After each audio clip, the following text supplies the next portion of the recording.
Yesterday, I submitted to Parliament Cabinet's response to the recommendations of the Judicial Commission of Inquiry into allegations of state capture, corruption, and fraud in the public sector. This evening, I wish to outline the critical actions that government is taking and the work that has already been done to give effect to the Commission's recommendations and forever bring an end to state capture in our country. This was no ordinary commission of inquiry. It was a commission whose work will have a lasting impact on our democracy and our country and its people. 25 years ago, our new democratic constitution came into effect. As we celebrated this fulfillment of the struggle of the people of South Africa for democracy and peace and freedom, few people could have imagined the depths to which our country would be dragged by greed, selfishness, and the abuse of power. Few people could have imagined that from among the leadership of our public institutions, from within our business circles, from among our public representatives and public servants, would emerge a network of criminal intent. Few could have imagined that this group of people would infiltrate key departments of government, state-owned enterprises, private companies, law enforcement bodies, and security services to loot vast amounts of public funds, that they would weaken and destroy state institutions and thus undermine the capacity of the state. The corruption that was perpetrated in our country is a crime against the people of South Africa. Corruption is a betrayal of our democracy, and it is also an assault on the institutions that we established together to advance the values of our Constitution and the interests of our people. The money that was stolen robbed our people of resources that should have led to the development of our country and improved the livelihoods of our people. Yet even as state capture and corruption sought to compromise our democracy and destroy our institutions, our democracy remained resilient and the people of South Africa stood firm, defiant, and resolute. Despite our achievement at bringing state capture to an end, its effects remain. The difficulties and challenges our country is facing today have many causes, but state capture made a substantial contribution to many of our challenges. When we do not have enough locomotives to carry goods to our ports, when our power stations fail, when our national airline closes routes and cancels flights, when the employees of a state-owned enterprise are not paid, and when our security services are slow to respond to public unrest, we feel the hand and effects of state capture. We see the effects of state capture in other areas as well, in our weakened institutions, in the substantial public debt of some of our institutions, in poor service delivery, and in diminished public confidence in the state. The Commission's report notes that state capture was facilitated by a deliberate effort to subvert and weaken law enforcement and intelligence agencies so as to shield and sustain illicit activities, avoid accountability, and to disempower opponents.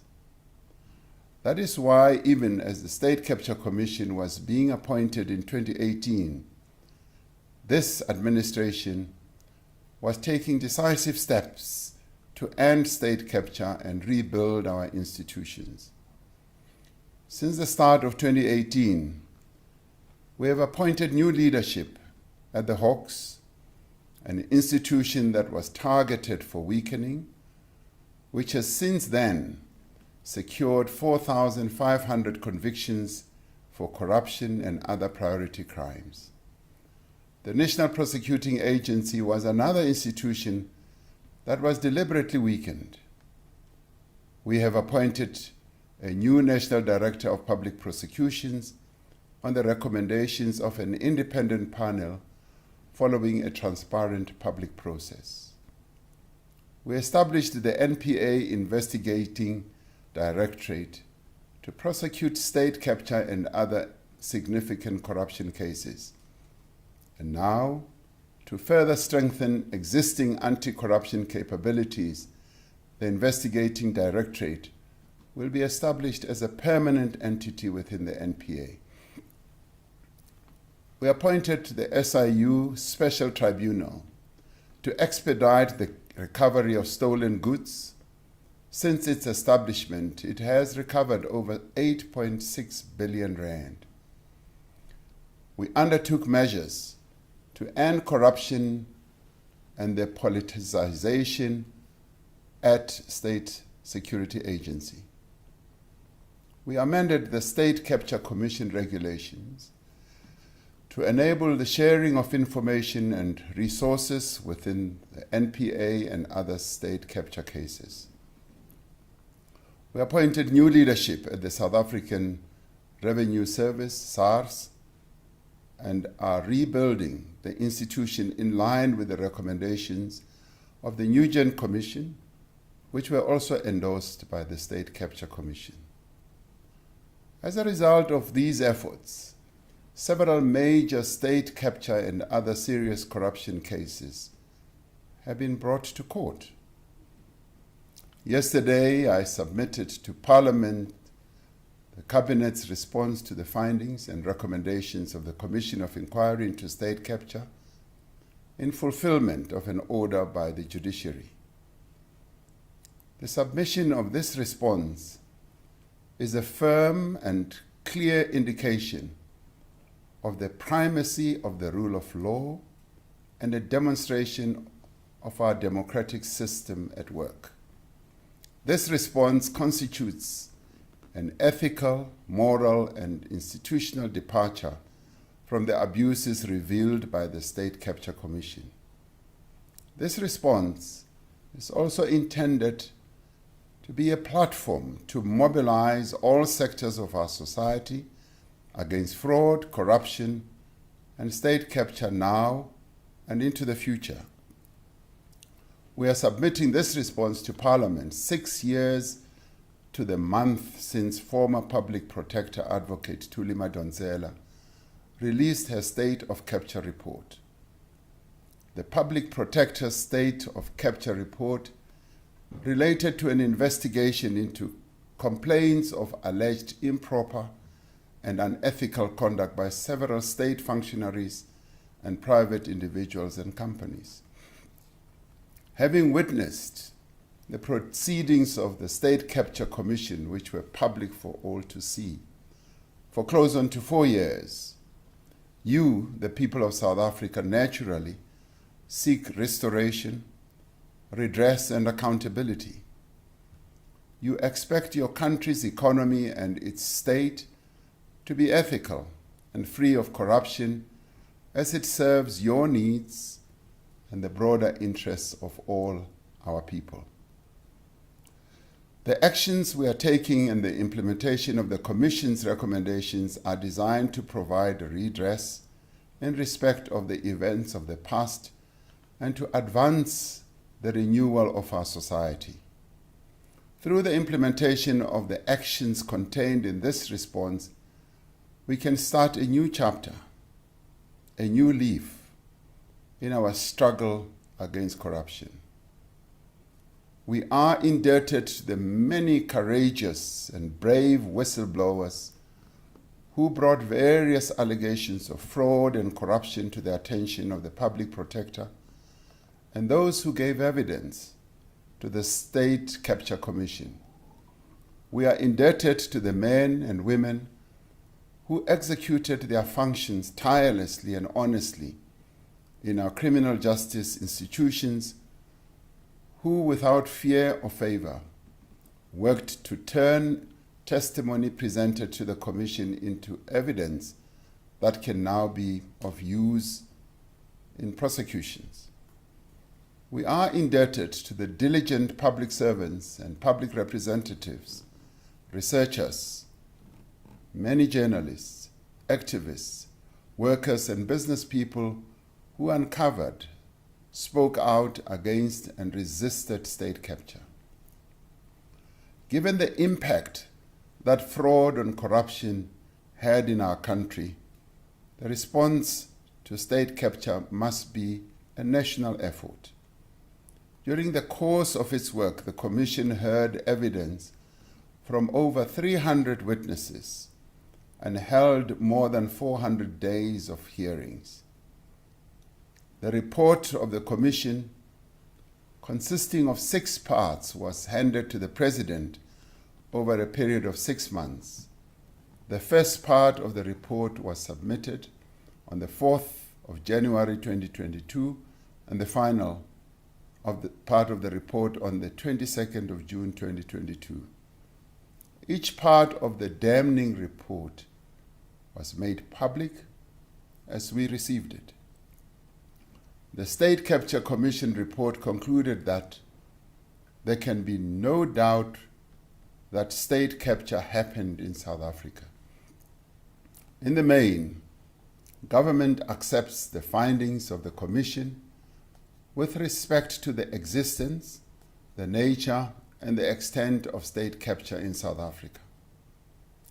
In terms of the Constitution, the factual findings and recommendations made by a commission of inquiry do not bind the President.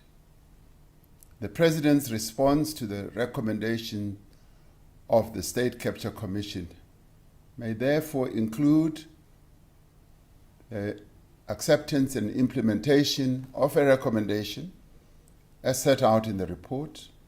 It could also include the implementation of part of a recommendation, or where there is good reason, there could be a decision not to implement a recommendation. The Commission made over 350 recommendations. Of these, 202 were for criminal and other investigations. 27 were recommendations for the recovery of assets. 15 were referrals to other state bodies for disciplinary offenses, tax offenses, delinquency of directors, and other misconduct. 11 were referrals to professional and regulatory bodies for further investigation of individuals for alleged violation of professional codes.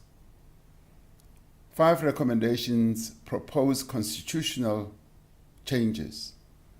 26 recommendations proposed legislative changes, and there were 64 recommendations requiring operational or regulatory changes. The Commission also proposed the establishment of 2 new institutions, and also proposed that there should be a commission of inquiry, which I will deal with in a while. The recommendations were directed at several institutions, both within the state and more broadly in society. The Presidency, in acting on this, sent copies of the report for consideration and action to the following bodies: the African National Congress, the Airports Company South Africa, Alexco, the Auditor General of South Africa, the Banking Association South Africa, the City of Johannesburg, DINEL, the Directorate for Priority Crime Investigation, ESCOM, the Financial Intelligence Center, the Free State Provincial Government, the Independent Electoral Commission, the KwaZulu Natal Provincial Government, the Legal Practice Council, Magistrates Commission, the National Assembly, the National Council of Provinces, National Prosecuting Authority, the Northwest Provincial Government, Office of the Inspector General, Passenger Rail Agency South Africa, South African Airways, South African Broadcasting Corporation, the South African Institute of Chartered Accountants, South African Police Service, South African Reserve Bank, SARS, the State Security Agency, and Transnet. The greatest number of recommendations were directed to the law enforcement agencies for investigation and possible prosecution and for the recovery of misappropriated funds. While these agencies are within the executive arm of the state, they are constitutionally and legislatively required and mandated to exercise their responsibilities independently without any fear or favor or prejudice. Since the start of the work of the Commission, significant resources have been made available to build and to rebuild the capacity and capability of law enforcement agencies to respond effectively to the findings and recommendations of the State Capture Commission.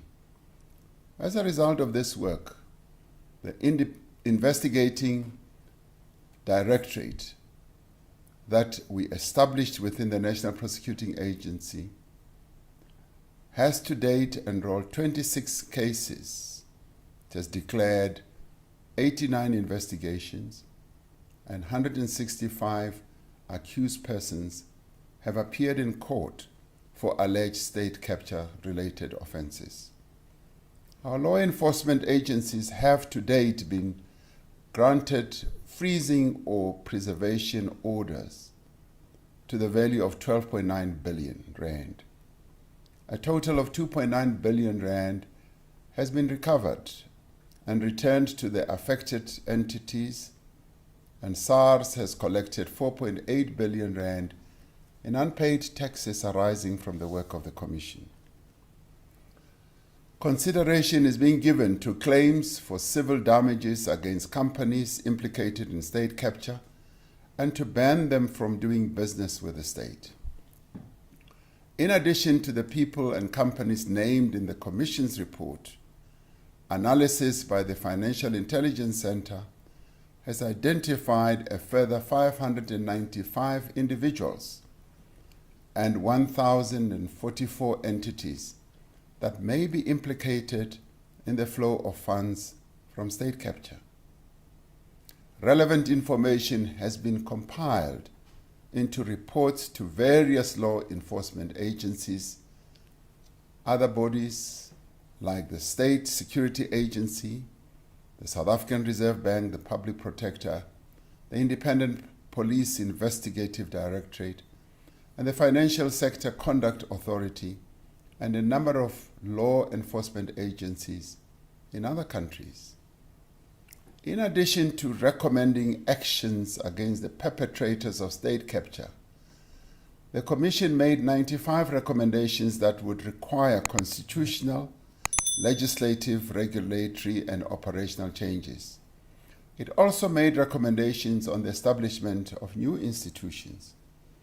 I'd like to outline here some of the key reforms that government is taking in response to the Commission's recommendations. The Commission made detailed recommendations about the establishment of an independent public procurement anti-corruption agency. It also recommended the establishment of a permanent anti-corruption commission that would have oversight over both Parliament and the executive. The Commission's recommendations underline the need for a coherent and integrated approach to combating corruption, fraud, and maladministration. It is therefore appropriate that these recommendations form part of a fundamental redesign and review of the country's anti-corruption architecture. based on the advice of the recently appointed National Anti-Corruption Advisory Council and the outcomes of a review of our anti-corruption architecture by the Department of Justice, a comprehensive proposal on an effective and integrated anti-corruption institutional framework will be produced for public consultation, finalization, and implementation. To address concerns about the independence of the NPA, legislative amendments will introduce greater transparency and consultation in the selection and appointment of the National Director of Public Prosecutions. This will draw on the process that we adopted for the selection of the current NDPP. The State Capture Commission made several detailed recommendations with respect to procurement reform, which we support and accept and are working to put into effect. The abuse of the procurement system was one of the main ways that taxpayer funds were illicitly diverted to private interests instead of providing value to the people of our country. The Public Procurement Bill, which is expected to be finalized and submitted to Parliament by March 2023, will address many of the Commission's recommendations. These recommendations include the introduction of a code of conduct setting out the ethical standards for procurement, protecting accounting officers from criminal or civil liability for acting in good faith, harmonization of public procurement legislation, making procurement more transparent, and establishing a professional body for public procurement officials. As recommended by the Commission, lifestyle audits for the President, Deputy President, Ministers and Deputy Ministers is being managed by the Director General in the Presidency and undertaken by an independent external service provider. The Commission found that the appointment and removal of board members and senior executives in state-owned enterprises was one of the key causes of state capture. The lack of compliance, transparency, and accountability in the appointment of board members did not only enable the capture of these companies, but also contributed to a decline in their operational and financial performance. That is why government accepts the Commission's recommendations on the need for a process for the appointment of boards of state-owned enterprises that is not open to manipulation. This would include the involvement of independent panels with appropriate technical expertise to recommend suitable candidates to the relevant minister. No board member will be allowed to be involved in procurement processes, as has happened during the state capture period, beyond playing an oversight role. Ministers will be prohibited from playing any role in procurement within state-owned enterprises or departments. The State Capture Commission recommended the establishment of a commission of inquiry into the Passenger Rail Agency of South Africa, PRASA, because the Commission said it has an uneasy perception that there is much about the ills at PRASA that has not yet been uncovered. Close quotes. Our view is that the establishment of a further commission of inquiry into PRASA must be considered against existing initiatives that are probing the collapse of PRASA. There are currently investigations into PRASA by the Hawks and a wide-ranging probe by the Special Investigating Unit, including investigating governance and maladministration.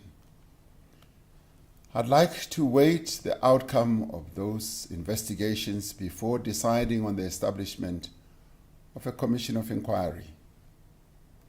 The State Capture Commission also exposes the central role that private sector actors played in state capture, both through direct involvement in procurement corruption, fraud and money laundering, but also in weakening institutions that stood in the way of state capture. These perpetrators included management consultants, both local and foreign, advisors, accountants, auditors, lawyers, bankers, as well as providers of goods and services, including large multinational firms. To address some of the abuses by private companies, amendments will be made to laws currently under review to, among others, criminalize donations to political parties in expectation of state contracts, to bar suppliers who have engaged in dishonest or corrupt behavior, and to make failure to prevent bribery an offense. The Commission investigated various allegations of illegal activities and abuse of state resources at the State Security Agency. The Commission found that weaknesses in our intelligence services regulatory framework made them particularly vulnerable to abuse for political and personal gain. We will implement all the Commission's extensive recommendations on the intelligence services, together with the recommendations of the high-level review panel on the SSA chaired by Professor Sidney Mufamadi. A new General Intelligence Law Amendment Bill will implement many of the Commission's recommendations, including establishing separate domestic and foreign intelligence services, improving oversight of intelligence agencies, and giving practical effect to the principle that no member of the executive responsible for intelligence may be involved in the operational matters of the SSA. The Commission identified whistleblowing as an essential weapon in the fight against corruption. The actions of whistleblowers have played a vital role in exposing many of the activities that were part of state capture. Whistleblowers need to be encouraged to report instances of fraud and corruption and need to be protected from victimization, prejudice, or harm. The Department of Justice is reviewing the Protected Disclosures Act and Witness Protection Act to give effect to the Commission's recommendations on the protection of whistleblowers. This will ensure, among others, that whistleblowers receive the protections afforded by the UN Convention Against Corruption, and that whistleblowers have immunity from criminal or civil action arising from honest disclosures. The Commission made recommendations for the consideration of far-reaching reforms to the country's electoral system. These reforms include the direct election of the president by the population and the adoption of a constituency-based but still proportionally representative electoral system. These proposals are meant to address weaknesses in the ability of Parliament and its elected officials to provide sufficient oversight to prevent state capture. Due to the far-reaching consequences of the recommendations on the electoral reform and the fact that they would require constitutional amendments, it is appropriate that they are considered by the political parties represented in our Parliament and form part of an extensive process of consultation that involves the society as a whole. These consultations should take into account of the broad-based engagements as well as views that were expressed by our people right across the country in the drafting of our Constitution. The State Capture Commission made certain observations with respect to the responsibility of the President and Premiers for the actions and failures of ministers, deputy ministers, and MECs respectively. The Commission made the fundamental point that persons who occupy positions in government must be people of integrity who conduct themselves ethically and in compliance with the law. Therefore, in exercising my powers with respect to members of the executive, I'm required to consider the Commission's findings, recommendations, and observations about particular individuals.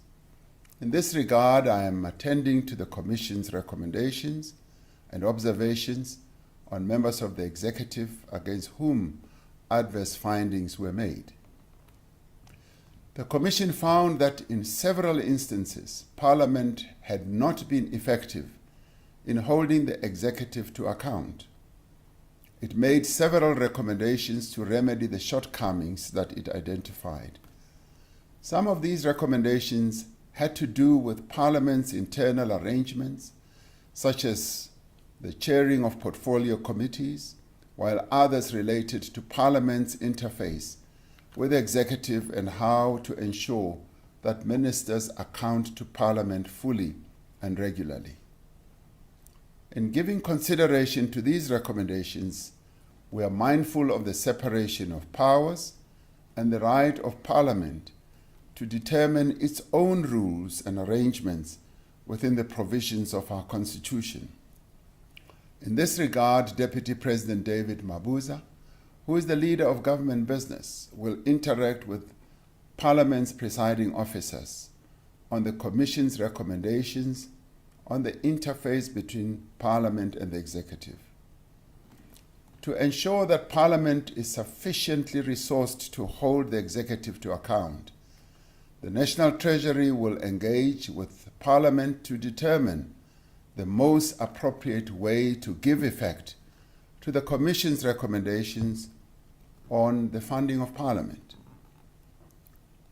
If we are to successfully end state capture and turn the tide on corruption, the actions set out in my response to the State Capture Commission will require dedicated coordination and effective implementation.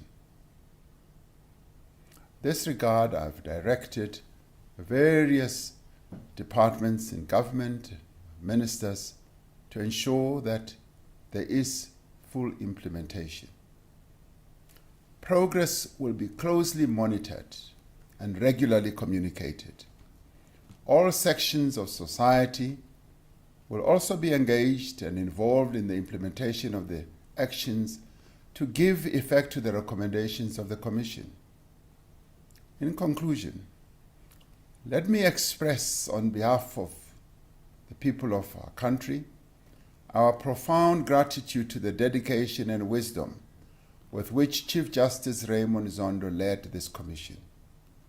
We once again extend our gratitude to the Secretary of the Commission, the heads of the investigation and legal teams, the evidence leaders, the researchers, and other Commission staff.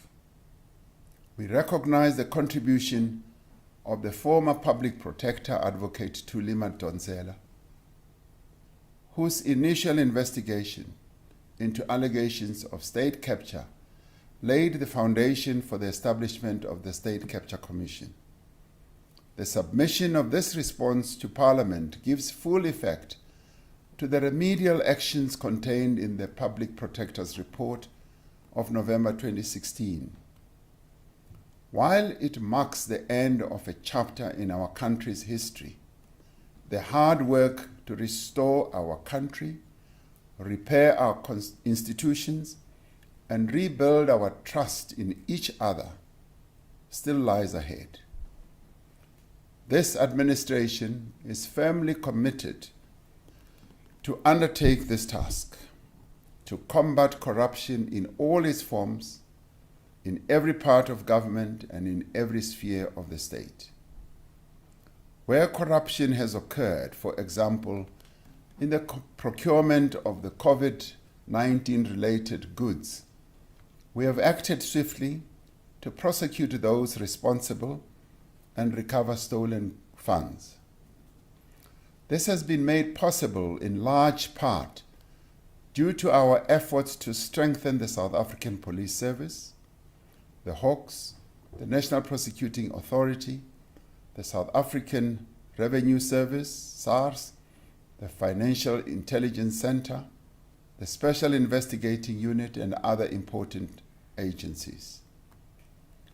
This stands in stark contrast to the period of state capture, where perpetrators were able to act with impunity, confident that they would not face the consequences of their actions. This is no longer the case. The people of South Africa are tired of corruption and want it to end. Those who are involved in corruption or who are even thinking about engaging in criminal conduct must know that all the instruments of the state will be used to bring them to book. There will be no place for corrupt people, for criminal networks, for perpetrators of state capture to hide. Now that our response to state capture commission has been submitted to Parliament, we look forward to the deliberations and suggestions of members of Parliament and from across society as we take forward the recommendations of this commission. As a country, we are emerging from a very dark and difficult period. Together, we have chosen a path of rebuilding, a path of renewal, a path of transparency and accountability, and a path of justice and the rule of law. I have every confidence that no matter the challenges, we will walk this path together and we will prevail because we are South Africans. I thank you. May God bless South Africa. Good night. I'm a king, yes, I'm a king, I think I'm a king,